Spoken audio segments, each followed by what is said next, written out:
Selamat datang di perkuliahan Matematika Diskrit. Untuk minggu pertama ini akan ada 3 video, dan ini adalah video yang pertama, yaitu tentang himpunan. Nah, apa itu himpunan? Himpunan itu secara intuitif, secara intuisi itu adalah koleksi dari objek-objek yang memiliki sifat-sifat tertentu. Nah, sifat-sifat tertentunya itu ya tergantung kita mau bagaimana mendefinisikannya. Jadi misalkan saya mau menghimpun angka-angka, atau orang-orang, atau kota-kota, atau konsep-konsep, dan lain-lain. Jadi itu terserah aja apa yang mau kita himpun. Nah, koleksi dari objek-objek itu kita sebut sebagai himpunan. Nah, contohnya bagaimana? Di sini kalau kita lihat contohnya, misalkan kita punya himpunan M, anggotanya ada 3. Di sini anggotanya Rian, Alex, John. Nah, ini misalkan adalah himpunan dari nama-nama laki-laki. Jadi di sini anggotanya adalah nama-nama laki-laki. Kita himpun dengan menggunakan kurung curly bracket seperti ini. Oke, jadi kurungnya harus kurung cantik ya. Atau misalkan kita nggak mau nama laki-laki, misalkan kita mau himpunan nama-nama perempuan, ya bisa juga kita himpun gitu. Misalkan di sini himpunan F itu anggotanya adalah Jessica, Anna, Susan, Fiona. Nah, ini adalah himpunan nama-nama perempuan. Jadi terserah aja memang kita mau menghimpun apa gitu, oke? Bisa nama laki-laki, nama perempuan, atau misalkan kota bisa juga. Jadi misalkan kota Jakarta, Bandung, Denpasar, Padang, Balikpapan, ini adalah himpunan kota-kota di Indonesia. Jadi kita himpun semuanya, tuliskan seperti ini, tuliskan kota-kotanya itu di dalam kurung cantik seperti ini gitu. Oke? Nah, untuk nama himpunan sendiri biasanya kita menggunakan huruf besar, misalkan M, F, C. Kalau pakai huruf kecil bagaimana? Ya tidak apa-apa, asal jelas saja. Tapi biasanya sih memang menggunakan huruf besar. Jadi catatan yang lainnya juga, kita menggunakan kurung kurawal cantik seperti ini untuk menotasikan himpunan dari sesuatu gitu. Nah, nanti titik-titiknya ini silahkan diisi mau jadi himpunan apa. Oke? Nah, ini contoh dari himpunan. Tapi contoh ini kan bukan contoh matematis ya. Kalau contoh matematis seperti apa? Nah, misalkan ini himpunan yang umum ya. Himpunan yang umum misalkan kita punya himpunan N, itu anggotanya adalah angka dari 0, 1, 2, 3, 4, 5, dan seterusnya. Nah, ini namanya adalah himpunan bilangan asli atau natural numbers. Tapi di sini nggak ada negatif ya. Bagaimana kalau kita mau ada negatifnya? Nah, kalau kita mau ada negatifnya, ya kita bisa himpun seperti ini. Jadi ada min 2, min 1, 0, 1, 2. Min 3 juga ada karena di sini ada titik-titik. Titik-titik ini artinya ya bisa terus sampai tak hingga ya, bisa minus 3, minus 4, minus 5, dan seterusnya. Dan ke positifnya juga ada. Ke positifnya lanjut jadi 2, 3, 4, 5, dan seterusnya. Nah, kalau misalkan ada bilangan negatif seperti ini, tapi dia masih bulat semua kan, nah ini kita sebut sebagai integer, himpunan integer atau himpunan bilangan bulat. Tapi di himpunan bilangan bulat ini tidak ada pecahan. Nah, kalau mau ada pecahan bagaimana? Kalau mau ada pecahan ya kita bisa katakan kita bisa himpun semua pecahan-pecahan tersebut gitu. Jadi misalkan kita punya setengah, negatif 2/3, 2/4, 4/7, dan seterusnya. Jadi semua pecahan ya. Misalkan min sepertiga dan lain-lain.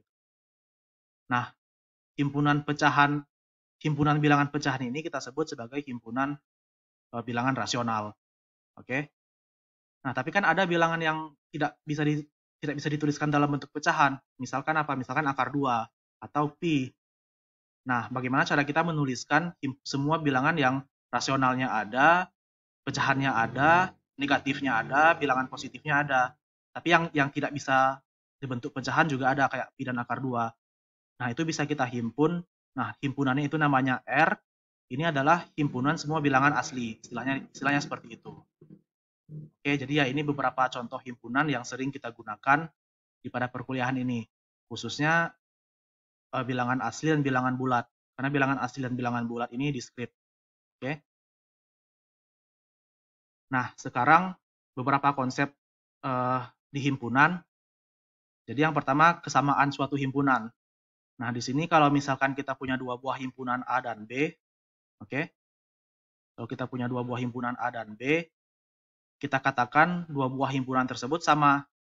Notasinya adalah A sama dengan B, jika dan hanya jika mereka memiliki anggota yang sama.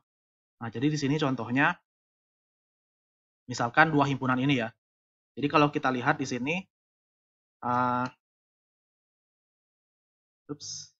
kalau kita lihat di sini, ini kita punya himpunan yang anggotanya adalah ABC, ya kan? Di sini ada himpunan anggotanya BCA. Nah, anggotanya ini sama semua karena di sini ada B, di sini juga ada B. Di sini ada A, yang di bagian kanan juga ada A. Yang di bagian kiri ada C, yang di bagian kanan juga ada C di himpunan kanan. Nah, walaupun urutannya berbeda tapi anggotanya sama kan? Di sini anggotanya hanya ada ABC, di sini juga hanya ada ABC. Berarti di sini kita sebut dua himpunan ini sama. Nah, bagaimana dengan contoh yang berikutnya? Contoh yang berikutnya kita punya himpunan 1997. Ini sama dengan 197. Kenapa? Karena walaupun di sini 9-nya kita tuliskan 2 kali, tapi dia hanya sebenarnya menunjukkan anggota yang sama kan. Ini kan dua-duanya sama-sama 9. Jadi sebenarnya sama aja ini, walaupun dia muncul 2 kali, nggak kita anggap dalam himpunan gitu. Jadi dia sebenarnya ini anggota yang sama gitu. Oke. Nah, di sini 197. Ya kan ini di himpunan yang kiri, misalkan ini kita kasih nama, misalkan ini himpunan A. Nah, di himpunan B, ini himpunan B ya misalkan. Nah, di himpunan B ini kan ya anggotanya sama-sama 197. Misalkan ini juga himpunan yang panjang ini namanya himpunan C gitu ya. Semua himpunan ini. Nah, ini juga sama. Himpunan A, dan B dan C ini sama. Kenapa? Karena di himpunan C anggotanya hanya ada 1, 9, dan 7. Ya walaupun satunya berulang-ulang, 9-nya berulang-ulang, dan 7-nya berulang-ulang, tapi itu tidak masalah. Selama tidak ada angka yang lain, tidak ada unsur yang lain yang berbeda dari himpunan yang ingin kita samakan gitu. Jadi di sini ya A dan B dan C himpunan yang sama. Tapi bagaimana dengan kasus yang terakhir ini? Kasus yang terakhir ini kita punya himpunan 357 itu tidak sama dengan himpunan dari 1357. Kenapa? Karena kalau yang di himpunan kanan ini ada satunya, di himpunan yang ini tidak ada satunya. Jadi anggotanya berbeda, ada perbedaan, makanya nggak sama gitu. Oke, nah jadi itu adalah contoh himpunan yang sama atau yang tidak sama. Oke. Nah, sekarang suatu anggota atau unsur A pada himpunan A kecil itu notasinya adalah A in A gini. Jadi pakai simbol E seperti ini ya. Nah, ini maksudnya contohnya seperti apa? Contohnya kalau kita lihat ini kan ada himpunan ABC. Nah, di sini kalau kita pakai kurung cantik seperti ini artinya menunjukkan himpunan. Tapi di dalam himpunan itu ada unsur-unsurnya kan. Jadi bisa kita lihat di sini misalkan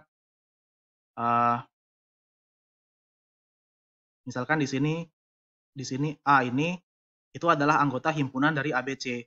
Nah, kalau kita mau merujuk ke anggotanya saja, kita sebut huruf A seperti ini gitu. Jadi unsurnya tanpa pakai kurung kurawal itu adalah himpunan dari himpunan ABC. Atau contohnya lagi misalkan 2 itu anggota bilangan bulat. Nah, jadi ini kan ya himpunan bilangan bulat ya. Anggotanya salah satunya akan 2. Atau misalkan contoh lainnya kita mau akar 2 anggota bilangan real. Bisa dituliskan seperti ini gitu. Oke. Nah, itu untuk menunjukkan unsur di himpunan. Dan ya konsep kesamaan ya. Nah, berikutnya ada juga konsep yang disebut sebagai subhimpunan atau subset. Nah, itu maksudnya apa? Jadi di sini maksudnya himpunan A itu adalah subhimpunan dari B, notasinya pakai subset seperti ini ya. Jika semua anggota dari A itu termasuk di B. Oke, jadi kalau kita pakai gambar misalkan, mungkin kadang-kadang kita pakai gambar himpunan itu pakai diagram bulat seperti ini ya. Jadi misalkan ini himpunan B di sini, subset itu maksudnya apa? Subset itu maksudnya adalah himpunan A itu ada di dalam B gitu. Artinya apa? Kalau misalkan kita punya anggota A ini, A kecil ini anggota A, artinya A kecil ini juga termasuk di himpunan B. Tapi nggak cuma A kecil, misalkan ada anggota B kecil lagi ya, unsur B kecil ini anggota A, dia juga termasuk di anggota B. Oke, jadi seperti itu ya. Jadi semua anggota di A itu, semua anggota di A yang ini termuat di B. Oke. Nah, itu contohnya seperti apa? Nah, misalkan contohnya ya, misalkan di sini ada himpunan Jakarta dan Surabaya. Ini hanya 2 buah kota. Nah, ini adalah subhimpunan dari himpunan kota-kota di Indonesia. Kenapa subhimpunan? Karena ya di sini kan hanya ada 2 kota ya. Di sini hanya ada 2 kota, tapi di sini himpunan kota-kota di Indonesia itu kan ada banyak ya sebenarnya. Kan bisa kita himpun semua. Misalkan ini ya berarti kan sebenarnya ini bisa jadi Jakarta, Bandung, Surabaya, Malang misalkan, dan lain-lain. Ya Padang dan lain-lain. Kan kota di Indonesia ada banyak kan. Tapi di himpunan yang kecil ini, misalkan saya kasih nama himpunan A, hanya ada 2 kota. Tapi kedua kota ini, Jakarta dan Surabaya ini termasuk di himpunan kota-kota di Indonesia kan, makanya disebut subhimpunan. Atau misalkan contoh yang lain, kita punya himpunan yang anggotanya terdiri dari 3, 5, dan 7, itu subhimpunan dari himpunan yang anggotanya terdiri dari 1, 3, 5, dan 7. Kenapa? Ya karena semua unsur ini 3, 5, dan 7 termuat di sini gitu. Tapi lebih lanjut, himpunan 1, 3, 5, 7 ini juga subhimpunan dari himpunan bilangan ganjil. Ya himpunan bilangan ganjil ini kan semua 1, 3, 5, 7, 9, dan lain-lain kan. 1, 3, 5, 7-nya kan termasuk. Ya kan? Makanya ini juga kita sebut sebagai subhimpunan dari himpunan bilangan ganjil. Nah, atau contoh lainnya ini pakai notasi yang lain aja. Jadi ini himpunan A. Jadi ini kalau misalkan kita tulis tanpa kurung, artinya unsur. Tapi ini kita tulis pakai kurung. Ini artinya himpunan yang isinya hanya ada satu anggota atau satu unsur, yaitu unsur A. Oke? Nah, ini himpunan A ini adalah subhimpunan dari ABC. Kenapa? Karena anggotanya ini kan A. A itu termuat di himpunan ABC. Jadi ini subhimpunan, cuman tulisannya dibalik karena yang kanan lebih kecil daripada yang kiri. Kalau ini kan yang kiri lebih kecil daripada yang kanan. Ya cuman tulisan arahnya aja. Oke. Nah, konsep lainnya ada juga himpunan kosong. Jadi himpunan kosong itu adalah himpunan yang tidak punya elemen. Notasinya adalah kurung kurawal seperti ini tapi nggak ada isinya, jadi kosong aja. Atau biasanya kita pakai nol dicoret. Terserah mau pakai simbol yang mana sama aja, oke? Nah, misalkan contohnya himpunan pemenang Nobel dari Indonesia. Ya kan dari Indonesia belum pernah ada yang menang Nobel, jadi ya nggak ada anggotanya dong himpunan ini. Makanya di sini himpunan kosong. Oke? Nah, itu ya basic-basic himpunan. Nah, sekarang kita belajar bagaimana cara menulis himpunan, tapi lebih matematis ya. Caranya itu adalah set builder notation, jadi kayak notasi pembangun himpunan gitu. Kenapa notasi ini dibutuhkan? Karena misalkan kita sebenarnya nggak selalu bisa untuk menuliskan semua semua unsur di himpunan, oke? Misalkan bisa nggak kita tulis semua bilangan ganjil? Ya nggak bisa sih, karena kan kalau bilangan ganjil kalau kita mau tuliskan kan, bilangan ganjil itu apa sih? 1, 3, 5, 7, 9, 11. Tapi kan ada tak hingga banyaknya. Nah, ini kita nggak bisa nulisin semua gitu. Nggak bisa kita tuliskan sampai habis bilangan ganjilnya. Tapi kita tetap perlu menuliskannya gitu, biar kita nggak bingung. Misalkan kalau kita sebut bilangan ganjil itu bilangan yang seperti apa gitu. Nah, cara menuliskannya itu adalah ya kita menggunakan set builder notation gitu. Oke?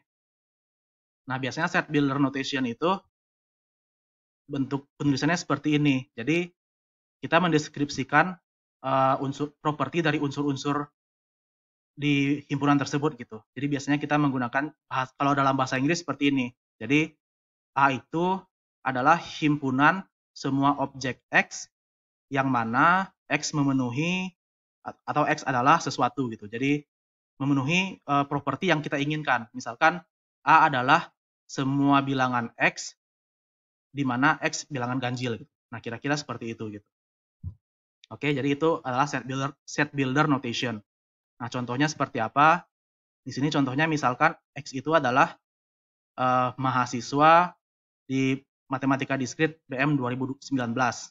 Oke, nah artinya X ini ya kalian anggota himpunan ini gitu. Oke, atau contoh lainnya adalah X, di mana X itu adalah bilangan bulat yang tidak negatif. Nah, kalau bilangan bulat yang tidak negatif, artinya apa? Artinya di sini min 1 nggak masuk sini ya. Kalau misalkan min 1 ini nggak masuk di sini. Kenapa? Karena min 1 kan negatif. Oke. Min 1 nggak masuk di sana. Tapi kalau misalkan 1 gimana? 1 atau 0? Kalau 0 masuk nggak? Kalau 0 masuk. Kalau 0 kan masuk karena 0 bukan negatif. Oke. Artinya berikutnya bilangan positif seperti 0, 1, 2, 3, 4 dan seterusnya gitu. Nah, ini ya sebenarnya ini adalah cara kita menuliskan bilangan asli. Karena tadi bilangan asli kan ya dari 0, 1, 2 dan seterusnya. Contoh berikutnya misalkan kita punya himpunan seperti ini. Jadi X di mana X itu anggota bilangan bulat atau bilangan integer, tapi memenuhi min 2 itu lebih kecil sama dengan X, itu lebih kecil dari 2. Tapi ini bukan bilangan real ya, jadi bilangan bulat. Jadi ya bisa kita hitung kan, bisa kita list. Sebenarnya ini adalah cara fancy kita menuliskan himpunan min 2, min 1, 0, 1. Ya kan min 2-nya termasuk ya, karena ini sama dengan ya. Setelah min 2, bilangan berikutnya yang kecil dari 2 kan min 1. Terus 0, terus 1. 2-nya masuk enggak? Nah, di sini 2-nya enggak masuk karena di sini tidak sama dengan. Jadi hanya lebih kecil aja. Nah, contoh terakhir misalkan, nah di sini kalau kita pakai bilangan, di sini kan X bilangan bulatnya itu setelah garis ini ya, setelah garis yang panjang ini. Tapi bisa juga kalau kita mau menuliskan X-nya itu hidup di mana, di himpunan yang lebih besarnya bisa kita tuliskan seperti ini juga. Bisa kita tuliskan X bilangan aslinya itu sebelum garisnya itu. Artinya sama aja. Nah, di sini misalkan X bilangan asli di mana X kuadrat dikurang 4 itu lebih kecil dari 0. Tapi hati-hati, dan ini simbol dan, nanti kita belajar lagi di video selanjutnya. Jadi syarat-syarat dari himpunan ini adalah yang pertama, dia harus bilangan asli. Yang kedua, dia harus X kuadrat min 4-nya harus lebih kecil sama dengan 0. Syarat yang ketiganya, karena ini dan, syarat ketiganya dia harus X kuadrat min 1-nya harus lebih besar sama dengan 0. Nah, ini himpunan apa ini sebenarnya? Nah, dia kan bilangan asli. Berarti kalau bilangan asli kan ya ini ya, harus X-nya nggak boleh negatif. Nah, sekarang bisa nggak kita list semua bilangan asli yang memenuhi X kuadrat dikurang 4 kecil sama dengan 0? Ya, ini kan bisa aja ya. Jadi ini kan apa aja sih anggotanya di sini? 0 masuk nggak? Masuk. Kenapa masuk? Karena 0 dikurang 4 kan negatif. Terus 1 masuk? Masuk. Karena 1 kuadrat adalah 1. 1 dikurang 4, min 3 kan masih negatif. 2 masuk? Nah, di sini 2 juga masuk karena 2 kuadrat kan 4. 4 dikurang 4, 0. Masih sama dengan 0, jadi masih masuk. 3 masuk nggak? Nah, kalau 3, ini nggak masuk. Karena kalau 3 dikuadratkan kan 9. 9 kurang 4, 5 kan. 5 positif, jadi 3 nggak masuk. Nah, jadi himpunan yang memenuhi syarat yang pertama ini hanyalah 0, 1, 2 gitu. Tapi hati-hati, ada syarat yang berikutnya. Syarat berikutnya adalah X kuadrat min 1 lebih besar dari 0. Lebih besar sama dengan 0. Tapi kita ceknya lagi, syarat awalnya kan X-nya bilangan asli ya. Jadi kita ngeceknya dari 0, 1, 2, 3, 4 dan seterusnya. Jadi yang min 1 di sini, yang di sini kita nggak ngecek yang min 1. Kenapa? Karena min 1 itu nggak masuk bilangan asli kan. Sementara syarat awalnya adalah X itu bilangan asli. Oke, makanya kita nggak ngecek min 1. Jadi kita cukup ngecek 0, 1, 2, 3 dan seterusnya. Nah, sekarang di sini kita cek kalau yang memenuhi syarat kedua ini gimana? 0 masuk nggak? Kalau 0, kalau kita masukkan ke rumus ini kan berarti 0 kuadrat itu 0, 0 kurang 1, min 1, negatif. Oh, berarti nggak masuk, karena syaratnya harus lebih besar sama dengan 0. Jadi 0 nggak masuk. Kalau 1 masuk, nah kalau 1 masuk, karena 1 kuadrat dikurang 1 itu sama dengan 0. Berarti kan masih memenuhi syarat ini kan, sama dengan 0. Berarti 1 masuk. 2 juga masuk, karena 4 dikurang 1, 4 dikurang 1 itu ya 3 kan. 3 itu lebih besar sama dengan 0. Ya, berarti ini 3, 4, dan seterusnya. Jadi cek. Oke. Tapi ini kan dan ya, jadi harus memenuhi dua-duanya. Nah, kalau memenuhi dua-duanya berarti apa dong yang memenuhi? Di sini kan anggotanya hanya ada 0, 1, 2. Di sini 1, 2, 3, dan seterusnya. Nah, anggota apa yang di dua himpunan ini ada? Ini adalah 1, 2, di sini juga 1, 2. Kan itu syarat himpunannya ya. Kan syaratnya harus dua syarat ini terpenuhi. Angka apa yang memenuhi keduanya? Yaitu angka 1 dan 2. Makanya di sini himpunan ini adalah sebenarnya himpunan yang anggotanya hanyalah 1 dan 2. Kira seperti itu. Oke? Nah, itu set builder notation. Nah, berikutnya konsep yang penting lagi untuk himpunan. Jadi ada yang namanya intersection atau perpotongan. Nah, perpotongan itu seperti apa? Maksudnya seperti ini. Jadi kalau misalkan kita punya dua buah himpunan ya. Misalkan kita punya dua buah himpunan. Misalkan ini himpunan A, ini himpunan B. Nah, itu kan ada perpotongannya. Nah, perpotongannya ini yang kita sebut sebagai A perpotongan B yang diarsir ini. Oke. Nah, secara matematis himpunan ini bagaimana cara menuliskannya gitu. Bagaimana cara kita menuliskan himpunan A intersection B ini dengan set builder notation. Caranya adalah seperti ini. Jadi himpunan A dan B itu kita notasikan sebagai ini adalah himpunan, kita definisikan sebagai himpunan semua X dengan syarat X itu anggota A dan X anggota B secara bersamaan gitu. Jadi kalau misalkan X-nya di sini ya X ini kan anggota A, X ini anggota B, berarti dia anggota A intersection B. Tapi kalau misalkan saya punya A di sini, A ini kan anggota A, tapi A bukan anggota B, kan A hanya ada di A kan, dia tidak ada di B.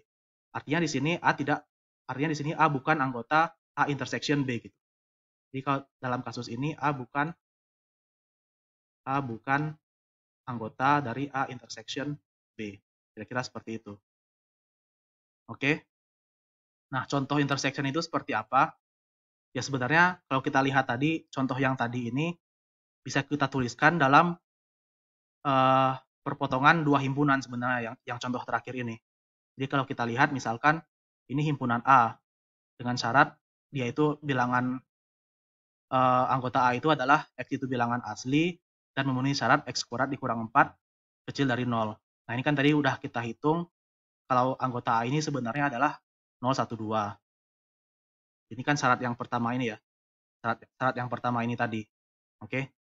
Jadi ini adalah himpunan yang anggotanya 0, 1, 2. Nah, kalau B, himpunan B itu misalkan adalah dia anggotanya adalah X anggota bilangan asli yang memenuhi syarat X kuadrat dikurang 1 lebih besar sama dengan 0. Berarti ini kan tadi udah kita hitung juga kalau sebenarnya ini adalah himpunan dari 1, 2, 3, 4, 5, 6, dan seterusnya gitu sampai tak hingga. Nah, ini ya kita potong. Perpotongannya seperti apa? Perpotongannya ya berarti ya kita lihat anggota mana yang muncul di keduanya. Berarti kan di sini hanya ada ini 1, 2 muncul di A, 1, 2 muncul juga di B. Nah, karena muncul di dua-duanya makanya A perpotongan B itu adalah himpunan 1, 2. Kira-kira seperti itu. Nah, yang lainnya bagaimana? Yang lainnya yang nggak ikut karena 0 di sini hanya muncul di A, tapi kan nggak muncul di B.